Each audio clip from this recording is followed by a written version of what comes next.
Hi, this is Discellany. Hope you're all keeping safe and well. So what follows today is going to be my very quick roundup of 2022. Just the year, probably in a few albums, maybe some books, and just a few reflections on it from the perspective of me and this channel. I want to make this quite a quick one, and I think we'll start by looking at some of my favourite albums released this year. Most people's kind of top lists, end of year lists, usually kind of go to something like 20 or 30 or 40 or 50 records. I'm not going anywhere near that number. I'm going to choose 5, and I'll follow that up with 5 that I kind of quite like as well, that I'm kind of still getting to grips with. So my 5 favorite, I think, records, albums, CDs of the year.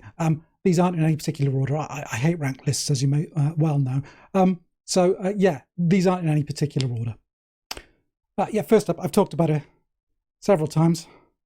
This is Kate Le Bon's Pompeii album. It really channels that kind of mid-70s experimental Bowie kind of Roxy stuff with I think kind of an early Rough Trade kind of post-punk feel.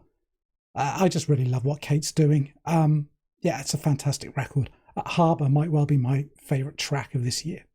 Next up, I've got The Ruby Chord by Richard Dawson. Richard's turned over the last few years into one of the most interesting UK musical artists. His albums Peasant 2020 were fantastic, and this is no exception. Everyone focuses on the first track, The Hermit. It's over 40 minutes in length. Seems a bit challenging. I urge you to get this record and to kind of give it a chance, because it's just wonderful. It's the kind of musical world building that you would normally get from a writer. I'm really kind of drawn to a comparison between this and some of the works of Ursula Le Guin, the science fiction author. She has a novel called Always Coming Home, which really reminds me of this idea of like looking at a kind of a future time, but from a different perspective. It's a great record. Next up, this is Kurt Weill's Watch My Moves. I just really like Kurt Weill, and this is more of the same, that kind of whimsical, slightly kind of slackery vibe, but very self-referential, extended songs, very jammy. I love this stuff. Next up, I've got Stump Work by Dry Cleaning. This one took a while to click for me, I will give you that. And it wasn't really the vocals. A lot of people focus on that as being, something that's kind of you need to get over, but I was kind of expecting the music to be somehow harder or edgier, given this kind of spoken word approach. I guess that's just the kind of music that I've been listening to over the years would lead me to that, when actually the music is very kind of pretty, quite jangly, not kind of overly simple stuff. It took me a while to dial into that. Florence's vocal style has opened up a bit here as well. She's almost singing on a few tracks like Gary Ashby. But it doesn't detract at all from, that kind of deadpan internal kind of style that she has. I really recommend Stump Work. And next up, and the last on this list of 5, I don't have a physical copy of this one. It's proven quite hard to track down. This is Careening by Hammered Hulls. I'll pop the artwork to this somewhere on the screen. On a first listen, it's just kind of straight up throwback kind of DC hardcore. That's not a problem for me, but give it a chance. It's very well sequenced. It kind of develops over the course of the record. It almost feels like a kind of a DC hardcore kind of primer almost. About midway, there's a few tracks, Rights and Reproduction, Needlepoint Tiger, where things kind of step up again. You feel this evolution, happening before your eyes. It's a really, really good record. I like this stuff. It's right up my street. And of interest as well, it's probably the last ever recording that was made at the famous Inner Ear Studios, the Discord Studios in Arlington, Virginia. So moving on, I've got 5 others here, which are kind of, the good ones that I'm kind of listening to at the moment. And I like them a lot, but I wouldn't put them in that top category. All just cool, interesting stuff. First up, I'm not quite sure how to pronounce the name. Is it Moin or Moin? Their album Paste. It's got that post-hardcore vibe again, but this time it's kind of really, cut up and stretched. Very interesting kind of digital manipulation, samples. I like it. Really great drumming if that's your thing. Yeah, also on this list, Love Is Yours by Flasher. I did mention these in my 21st Century Artists video, and yeah, they may have been down to a two-piece for this recording, but I really like what they do. I like the way they structure their songs and their melodies.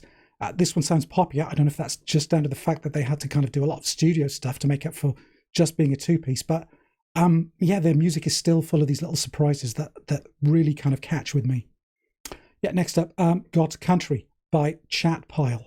Yeah, this is kind of really great, kind of Midwest style noise rock. It's almost a revival of that sound. Heavy kind of, birthday party, Jesus Lizard, amphetamine reptile, big black even vibes with this band. I'm still kind of connecting with this a bit, but the sound has just got that familiarity which kind of pulls me back in. And the more I give it a listen, the more I like it. Next up, we have Oren Ambachi and Shebang. Yeah, this guy's kind of an Aussie improvisational kind of guitarist, composer. And for me, I really like this because it avoids that kind of, the two styles that you tend to get with kind of heavily improvisational kind of structured music like that, where it's either goes really noisy and kind of skronky and jazzy, or it gets kind of stuck in this very drony rut. This avoids that easily. It's very pretty, almost kind of Afrobeat-like in places. Yeah, I like it a lot. And finally, in this other five, I've got Luke Haynes and Peter Buck with All the Kids Are Super Bummed Out. Yeah, I'm a bit late to this one. I only just discovered it, but so far I'm liking it a lot. In fact, it may be the favourite thing, I think, that I've heard from Peter Buck in his kind of post-REM period. Yeah, Luke Haynes' lyrics are typically kind of scabrous, pointy, take no prisoners. But Peter Buck and Scott McCaughey add some kind of really cool garage punk, kind of psychedelic, even kind of spacey kind of vibes to the music surrounding those lyrics.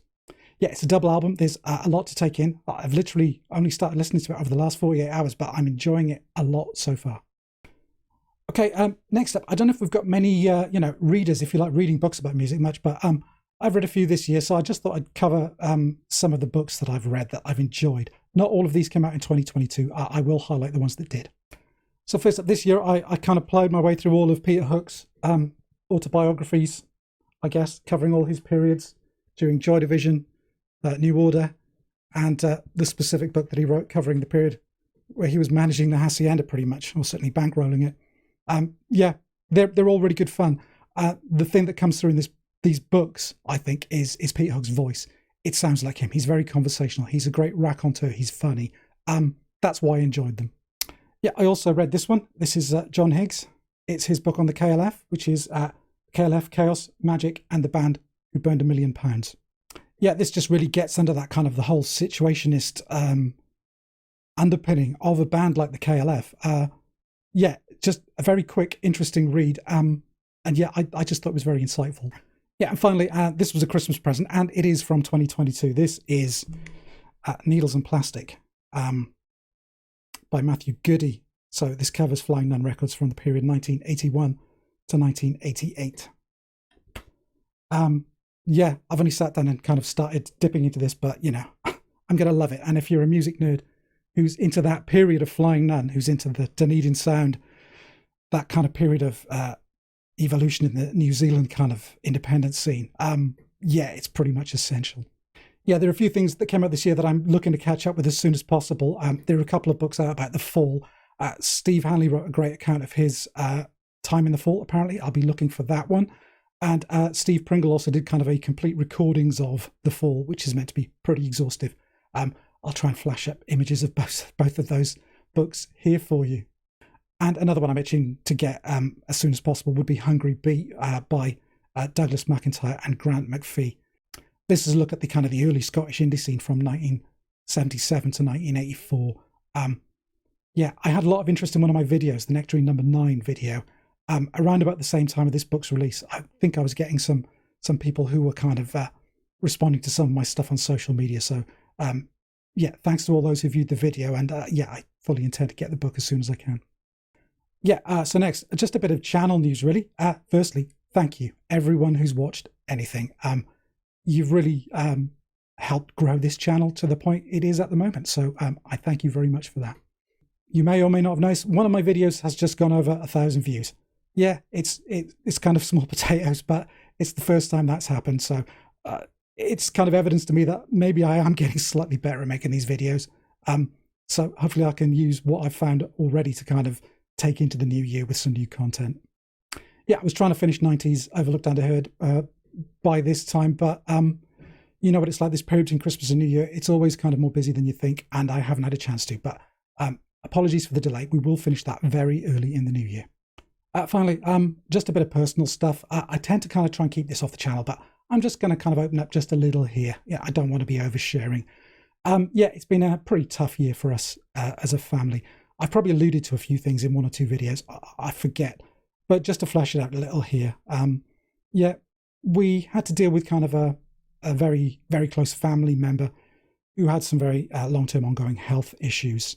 And that person did pass away in mid-October.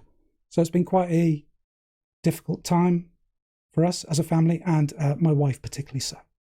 Yeah, we are all very much looking forward to a calmer, happier, and much less stressful new year. And of course, we wish the same to all of you. And while I'm mentioning the new year, yeah, just a kind of a brief kind of look ahead at some things that I'm kind of planning. Yeah, I'm looking to mix things up a little bit more here, so there will definitely be more reviews or coverage of newer music. Yeah, time has been very precious this year, so I just haven't been able to give it the time that it deserved. I got some rough ideas for a feature where I'll be focusing on EPs. It's a format that I love, and I don't see a lot of it on YouTube, so yeah, that's something I'm kind of looking at. We'll see how that goes. And finally, I'm not quite sure how this will work out, but I may try and occasionally bring some fresh faces in. I don't want to give too much away on that, but it very much depends a lot on a lot of other stuff happening. So I can't make any promises there. So there we go. That's the end. A brief, hopefully, rundown of 2022. Yeah, I hope you've had a good holiday season if you've been celebrating. And just come back and join me again in the new year. And I'll see you again soon. Bye for now.